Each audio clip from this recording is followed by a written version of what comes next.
জীবন দিয়েছিল আমার আল্লাহর পক্ষ থেকে, তাদের কানের দরবারে আল্লাহর পক্ষ থেকে সালাম এসে গেছিল। বাংলাদেশে মুদিয়াসের বিরুদ্ধে যারা আন্দোলন করছিল তাদের কাছে আমার আল্লাহ সালাম পাঠাইছিল। এমন জানোয়ার এমন পয়সা বাংলাদেশে আসতে দেশ না ধরাই তো আমার প্রেমিক সুবহানাল্লাহ।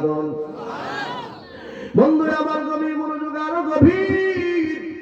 বাংলাদেশে যারা আমার রাসূলকে গালি দেয়, আমার রাসূলের সম্মান ইজ্জত নিয়ে যারা কটূক্তি করে, ওই সমস্ত আন্দোলন যখন হক্কানি উলামায়ে কেরাম ডাক দেয়, বাংলাদেশের কওমি জনতা, বাংলাদেশের তাওহীদি ইসলাম যখন মাঠে নামে জীবন দেওয়ার জন্য রাসূলের রাসূলের সম্মান ইজ্জত রক্ষার্থে যখন তারা রাসূলের জন্য জীবন দেয়, আল্লাহর নবীর জন্য জীবন দেয়, আল্লাহ ওই সমস্ত পাগলের দরবারে আমার পক্ষ থেকে সালাম আর সালাম, সালাম আর সালাম।